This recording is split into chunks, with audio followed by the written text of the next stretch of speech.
रविवार का दिन था। सुबह सुबह रोशनी अपने बिस्तर पर लेटी हुई थी। कल की बातों को सोचकर वह उसे फिर से ताज़ा कर रही थी। कैसे चारों ओर उसकी प्रशंसा हो रही थी। उसके कानों में अभी भी तालियों की गूंज सुनाई पड़ रही थी। एक सितार वादक की इससे बड़ी क्या चाह हो सकती है, वो भी जब आप अभी स्कूल में हो। तुम अभी भी बिस्तर पर क्यों लेटी हो? क्या तुमने अपना होमवर्क पूरा कर लिया? रोशनी की माँ ने कहा। ऐसा लगा जैसे उसकी मिठी यादों में किसी ने खलल डाल दिया हो। हाँ माँ, मैंने कंसर्ट से पहले ही खत्म कर लिए था, रोशनी जवाब दिया। उसकी माँ ने थोड़ी राहत की सांस ली और अपने काम में लग गई। इसी बीच रोशनी का बड़ा भाई सूरज उसके कमरे में आ गया। तुमने तो कल कमाल ही कर दिया। मुझे पूरा यकीन है कि एक न एक दिन तुम बहुत बड़ी सितार वादक बनोगी और पूरी दुनिया तुम्हारा नाम जानेगी। यह कहते कहते सूरज का सीना गर्व से चौड़ा हो गया। पता नहीं क्या होगा, मैं इस बारे में कुछ कह नहीं सकती, रोशनी ने बुदबुदाते हुए कहा। माँ चाहती है कि मैं अपनी पढ़ाई पर फोकस करूं, क्योंकि परीक्षा भी काफी नजदीक है। मुझे मुश्किल से प्रैक्टिस के लिए समय मिल पाता है। तुम जो कह रहे हो उसके लिए काफी प्रैक्टिस की जरूरत पड़ती है। तुम दोनों के लिए समय निकाल सकती हो। चिंता न करो, एक न एक दिन ऐसा ही होगा। यह कहते हुए सूरज की आंखों में विश्वास और प्यार स्पष्ट रूप से झलक रहा था। वह अपने उन दिनों को याद करने लगा जब उसके पिता की अचानक मृत्यु हो गई थी। उसके बाद उसे डांसर बनने का सपना छोड़ना पड़ा।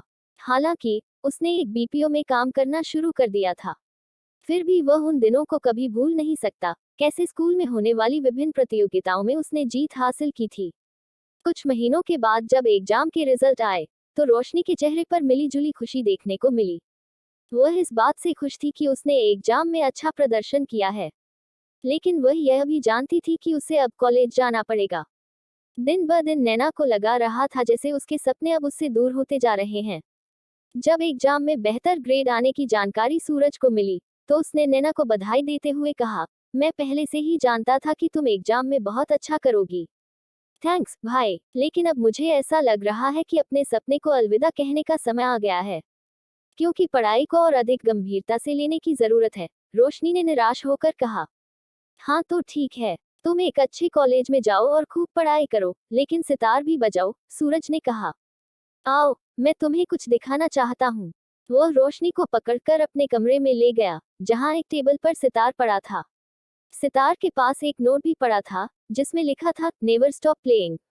दरअसल अपनी बहन को गिफ्ट में सितार देने के लिए सूरज काफी दिनों से हर महीने पैसे बचा रहा था। यह तुम्हारे लिए है। इस सप्ताह के बाद तुम्हारे लिए रोशनी सितार सिखाने वाले की भी व्यवस्था कर दी है, सूरज ने कहा। यह देखकर रोशनी को कुछ समझ नहीं आ रहा था कि वह क्या कहे, लेकिन उसके आंसुओं ने सब कुछ जाहिर कर दिया।